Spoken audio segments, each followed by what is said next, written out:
د مینه ټي وي چینل درنو کتونکو سلام ستړي مشئ وخت مو بخیر. د دې ساعت خبرې ټولګي ته مو زه مینه افغان هرکلی کوم. د پښتونخوا اوسیدونکو د اګست 14 چې پاکستان یې د خپل خپلواکۍ ورځ یادوي پر ضد پراخ ټویټري کمپاین پیل کړی دی. هغوی وایي د پښتونخوا خاوره د پاکستان له لوري اشغال ده او زموږ د 14 اګست په نوم څه نه پیژنو. د ټولنیزو رسنیو کارکونکو د اګست 14 تحریم کړي ټرینډ چلولو ترڅنګ د نړۍ په ګوټ ګوټ کې له میشتو پښتنو غوښتي چې له دوی سره په دې پراخ کمپاین کې برخه واخلي. هغوی زیاته کړي پښتونخوا د پاکستان د دسیسه‌یي جګړو قرباني ده او د ټولو پښتنو پر حقونو یې منګولې خښې کړي دي چې دغه مسله د اشغال په معنا ده. پنجشیر کې د زمردو کان کیندنه پیل شوه. د پنجشیر ولایت لپاره طالب مسؤلین وایي چې دوی دغلته د زمردو قیمتي ډبرو د کانونو استخراج تر 2 کلن ځنډ وروسته بیرته پیل کړی دی. چارواکي وایي دغه استخراج د مشرتابه د حکم پر اساس کیږي او د سې شنبې په ورځ یې عملي چارې پیل شوې دي.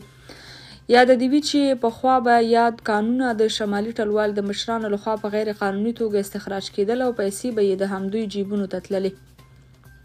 د افغانستان ټکنالوژي انسټیټیوټ یو محصل هارون حفاظتي رادار سیستم جوړ کړی. د تخنیکي او مسلکي زده کړو اداره وایي د رادار دغه سیستم هوایي ډګرونو او فضایي څارنو کې کارول کیږي چې شیان کشفوي او راپور یې څارخونې ته وړاندې کوي. ایران وایي طالبان زموږ حق مني خو نه یې راکوي. د ایران د چاپیریال ساتنې ادارې مشر علي سلاجقه وایي طالبانو د هلمند د هوکړې له منلو سره سره په حقیقت کې د 850 میلیونه لیټرو پر ځای یوازې 15 میلیونه لیټره اوبه ایران ته استولي دي. د اسنا خبري اژانس د ریپورت له مخې ښاغلي سلاجقه د چهارشنبې په ورځ د اسد په 11 نیټه د افغانستان د حکومتي بورډ د غونډې په څنډه کې خبريالانو ته وویل موږ څو ځله د افغانستان له بورډ څخه د غونډې د جوړولو غوښتنه وکړه خو له بدمرغه هغوی ونه منله. برسیره پردي د انرژي وزیر ته د حکومت لخوا دنده ورکړل شوې وه چې تعقیب یې کړي. د هغه په وینا طالبانو د خبرو لپاره د ایران تکراري غوښتنې نه دي منلي. هغه ټینګار وکړ چې د تهران او طالبانو ترمنځ اصلي موضوع د هغې موافقې رعایت ده چې په 1951 کال کې د ایران او افغانستان د حکومتونو ترمنځ لاسلیک شوه. سلاجقه په افغانستان کې ورښتونو ته په اشارې سره زیاته کړې ده چې د هلمند سیند ته په کافي اندازه اوبه داخلي شوي دي او هیله لري چې طالبان به دا اوبه د کمال خان بند له لارې تیرې کړي څو بلې خواته لاړې نشي. ګرین فلیډ وایي امریکا طالبان په رسمیت نه پیژني او پرې فشار راوړلو ته دوام ورکوي. په ملګرو ملتونو سازمان کې د امریکا دایمي سفیره وایي متحده ایالات طالبان په رسمیت نه پیژني او پر دوی به د بشري حقوقو د نقض له امله فشار ته دوام ورکړي. په ملګرو ملتونو سازمان کې د امریکا دایمي سفیره لینډا ټوماس ګرینفلینډ وایي متحده ایالات له طالبانو سره ځکه خبرې اترې کوي چې وشي کولای پر دوی د بشري حقوقو اړوند مسایلو کې فشار راولي. هغې پرون رسنیو سره خبرو کې په افغانانو په ځانګړي ډول پنجونو او ښځو د طالبانو لګول شوي محدودیتونه یاد کړل او زیاته یې کړه متحده ایالات طالبان په رسمیت نه پیژني او هیڅکله یې ښوونځیو ته د نجونو د راګرځولو له پریکړې ملاتړ نه کوي.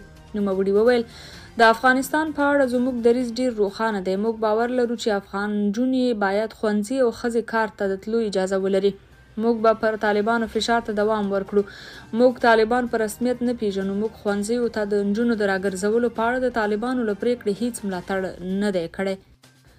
شریف وایي د طالبانو حکومت د پاکستان ته د ترهګرو د ننوتلو مخه ونیسي. د پاکستان صدر اعظم شهباز شریف په افغانستان کې د طالبانو له حکومت وغوښتل چې د افغانستان له خاورې پاکستان ته د ترهګرو د ننوتلو مخه ونیسي. شهباز شریف پرون دا خبره په پیښور کې د باجوړ د پیښې له ټپیانو څخه په روغتون کې د لیدنې پر مهال وکړه. په باجوړ کې د یکشنبې په ورځ د جمعیت علماء اسلام فضل الرحمن ډلې پر غونډه چاودنه وشوه. د دې چاودنې له امله 55 تنو خپل ژوند له لاسه ورکړ او شاوخوا 200 تنه نور ټپیان شول. د پاکستان صدر اعظم وویل چې د افغان طالبانو حکومت باید جدي ګامونه واخلي او دا خبره نوره ونه کړي چې د افغانستان د خاورې ترهګره استفاده نه کوي. خو تر دې مخکې ملا حسن اخوند ګاونډیانو څخه غوښتي و چې ترهګرو ته د اجازه نه ورکوي ترڅو افغانستان ته دننه شي.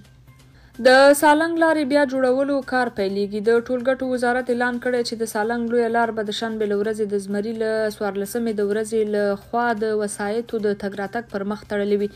دغه وزارت په یوې خبرپاڼه کې ویلي دي چې دغه پریکړه د دې له امله چې د سالنګونو د لویې لارې د 80 کیلومتره د بیا رغونې چارې پیل شوي نیول شوې ده، خو دغه لویه لار به د شپې له لوري په نوبتي توګه د هر ډول موټرو پر مخ پرانیستې وي. د ملګرو ملتونو د بشري چارو همغږي دفتر یا اوچا وایي له اړمنو افغانانو سره د مرستې لپاره 1.3 میلیارډ ډالرو ته اړتیا لري. اوچا ویلي د بودیجې کمښت له امله د خوراکي توکو مرستې له 14 میلیونو نه 15 میلیونو افغانانو ته راکمې شوې دي. دغه دفتر په وینا د مرستو کمښت دې ته اړ کړی دی چې افغانستان کې 222 روغتیايي مرکزونه خپل خدمات بند کړي. ملګري ملتونو له دې وړاندې هم څو ځلې د بودیجې کمښت په اړه خبرداری ورکړی و. ویلي و که مرسته ورته ونه رسیږي ګڼ شمېر نور افغانان به هم له بیړنیو بشري مرستو بې برخې شي. دا په داسې حال کې ده چې د طالبانو له بیا واکمنېدو وروسته د افغانستان اقتصادي وضعیت ورځ تر بلې په خرابېدو دی او د بېروزګارۍ کچه په ډېرېدو ده. د بخښنې نړیوال سازمان وايي طالبانو د بیان ازادي محدوده او د هنري بیان مخه نیولې. د بخښنې نړیوال سازمان په یو ټویټ کې ویلي چې طالبانو د 2022 کال په اګست کې د واک بیا نیولو سره سم په افغانستان کې د بیان ازادي ورځ تر بلې محدوده کړې ده او د هنري او انتقادي بیان مخه یې نیولې ده. د بخښنې نړیوال سازمان په هرات کې د طالبانو لخوا د موسیقۍ د آلاتو سوځولو ته په اشارې سره زیاته کړې چې دا د طالبانو بندیزونو یوه بیلګه ده. دا سازمان ټینګار کوي چې دا محدودیتونه او توهینونکي سیاست باید ودرول شي. د امر بالمعروف او نهي عن المنکر وزارت ویان عاکف مهاجر د راپور تر خپرېدو پورې د ازادۍ راډیو پوښتنې ځواب نه کړي، خو تر دې وړاندې په یو ټویټ کې د موسیقۍ د وسایلو د سوځولو د خپرو کړو ویډیو یا انځورونو سره لیکلي د موسیقۍ ترویج او فساد لپاره کار ترې اخیستل کېده وسوځول. د امریکا د متحده ایالاتونو د عدلیې وزارت پخوانی ولسمشر ډونالډ ټرمپ رسماً تورن کړی دی چې هڅه یې کړې د 2020 کال د ولسمشۍ د انتخاباتو نتیجه لغوه کړي. دغه تور د ټرمپ او د هغه د متحدینو پر هغو هڅو متمرکز دی چې په انتخاباتو کې د جو بایډن په وړاندې له ماتې سره سره د واک له سپارلو ډډه کول او غوښتل یې چې په قدرت کې پاتې شي. دا د ټرمپ پر وړاندې چې هڅه کوي بیرته سپینې ماڼۍ ته لاره ومومي د جنایي دریمه دوسیه ده چې ورته پرانیستل کېږي.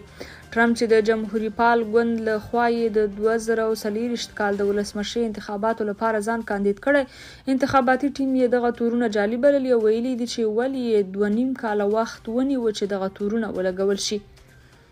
درنو کتونکو د دې ساعت خبري ټولګه تر همدې ځایه او تر بیا بلې ټولګې ښې چارې د خدای پامان.